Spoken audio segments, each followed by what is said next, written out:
देखिए पीएचपी में आज का टॉपिक है हमारा फंक्शन। पहली बात तो ये है कि फंक्शन होता क्या है। फंक्शन का मतलब ये होता है कि अगर आप कोई फंक्शन की कोडिंग लिख लेते हैं और अगर आपको जितनी बार भी उस फंक्शन को कॉल करने की जरूरत पड़ेगी आप उसको क्या कर सकते हैं, कॉल कर सकते हैं। फंक्शन को बनाया किस लिए जाता है कि अगर आप कोई स्पेसिफिक कोई टास्क कर रहे हैं तब आप फंक्शन को बनाते हैं।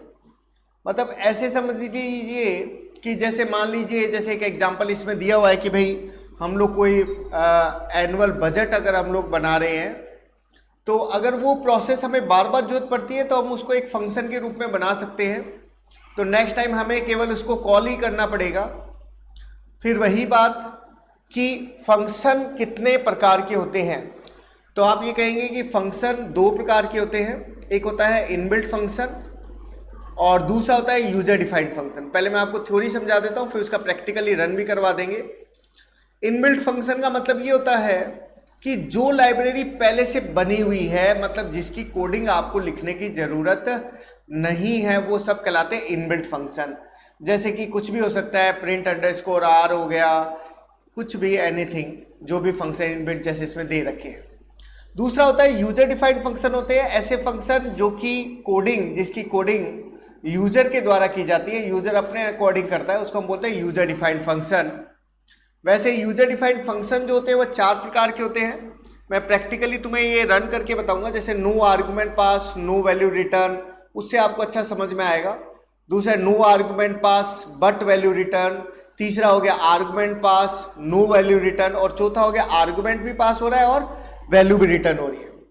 एक अच्छी बात यह है कि कई बार पेपर में भी क्वेश्चन आता है, हमें पता भी होना चाहिए कि why should we use function, function का यूज क्यों करें। पहली बात रीयूजेबिलिटी।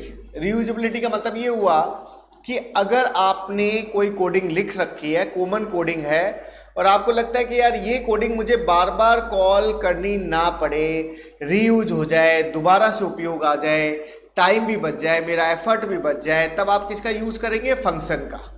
दूसरा अगर आप लोग बात करते हैं तो इजी एरर डिटेक्शन। मतलब अगर आप चाहें तो आप एरर को भी आसानी से डिटेक्ट कर सकते हैं, क्योंकि फंक्शन होंगे, ग्रुप होंगे।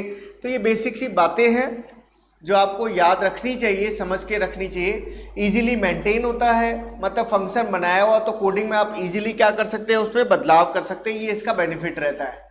नेक्स्ट चीज है फंक्शन बनाया कैसे जाता है, क्रिएटिंग ए फंक्शन। सबसे पहले आप फंक्शन का नाम देते हैं, ओपन और क्लोजिंग ब्रैकेट होते हैं। वो ज़्यादा बेटर रहेगा कि इस एग्जाम्पल को आप देखें, जिसको मैं प्रैक्टिकली आपको रन करके भी बताऊंगा। जैसे HTML हेड, टाइटल, हेड को हेड से बंद कर दिया। PHP की कोडिंग PHP से स्टार्ट होती है। आपने फंक्शन करके एक मैसेज दिया, राइट मैसेज। अब आपने उसे कुछ भी मैसेज लिख लिया, जरूरी नहीं है आपको कुछ भी मैसेज लिखना, आप कुछ भी कोडिंग में लिख सकते हैं फंक्शन कीवर्ड के द्वारा। और उसके बाद में आपने राइट मैसेज को कॉल किया तो ये फंक्शन कॉल हो जाएगा। अब जितनी बार भी आप राइट मैसेज लिखेंगे वो फंक्शन कॉल हो जाएगा।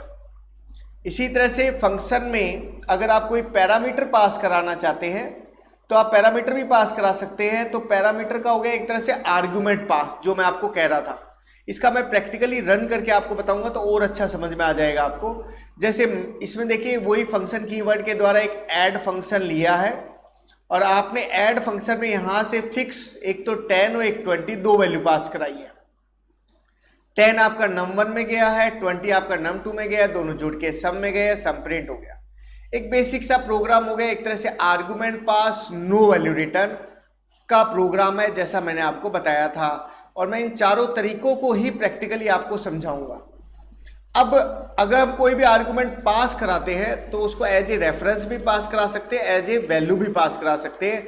एज ए रेफरेंस और एज ए वैल्यू पास कराना एक अलग मैटर रहेगा, पहले आपको उसको प्रैक्टिकली समझना पड़ेगा।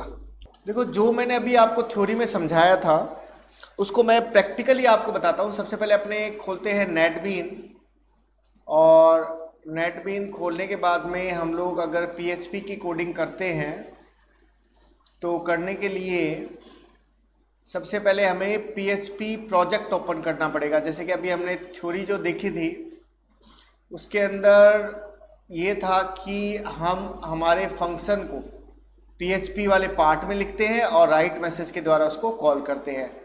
तो वही सेम ये खुल रहा था जब तक मैंने थ्योरी आपको दिखा दूं। तो न्यू प्रोजेक्ट में गए आप लोग, उसके बाद आपने गए पीएचपी में, पीएचपी एप्लीकेशन में, नेक्स्ट किया, नेक्स्ट किया, नेक्स्ट किया, नेक्स्ट और फिर फिनिश। तो जैसे आप ये करोगे आपका प्रोजेक्ट का पीएचपी वाला खुल जाएगा। इतनी चीज़ नेटबीन में आपको टाइप करी हुई आ जाती है, और चाहो तो आप कोड ब्लॉक में भी कर सकते हो, उससे कोई फ़र्क नहीं पड़ता कि आप एडिटर कौन सा यूज कर रहे हो। तो जैसे मैं आपको बताता हूँ कि भाई कैसे हो रहा है। सबसे पहले no argument pass, no value return.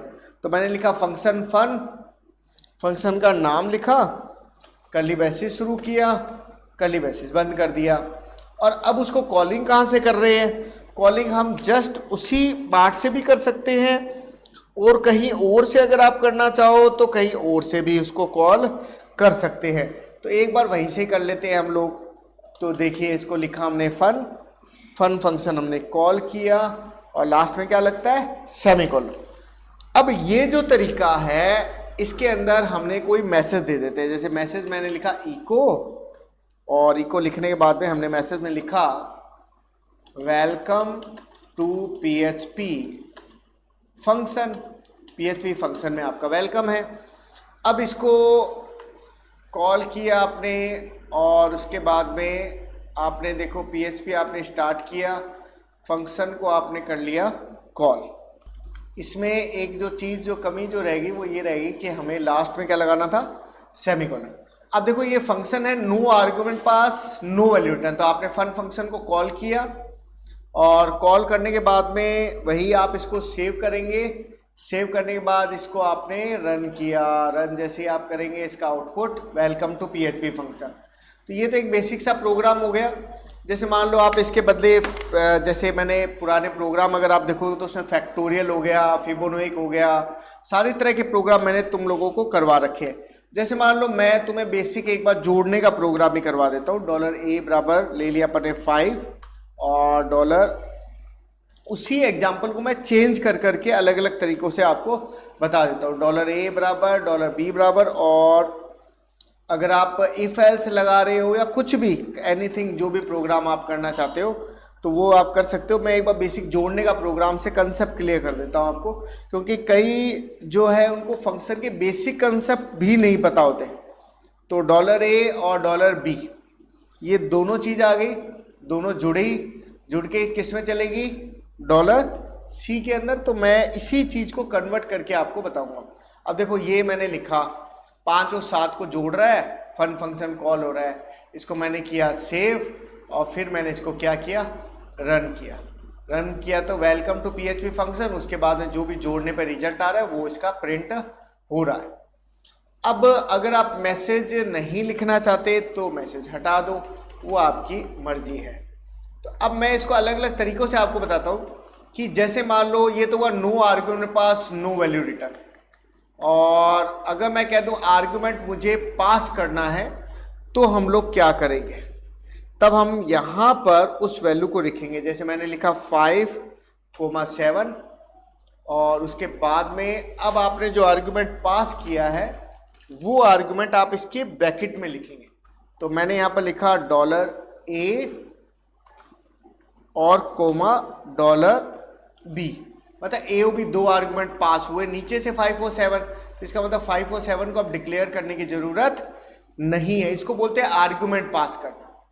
ठीक है, अब मैं इसको फिर वापस से रन करता हूं, और फिर आप इसका रिजल्ट यहां पर देख सकते हैं। तो एक बार तो जितने टैब खुले हुए हैं वो सारे हम लोग टैब बंद कर देते हैं, और लास्ट में एक ही टैब में हम लोग रिजल्ट देख लेते हैं ना।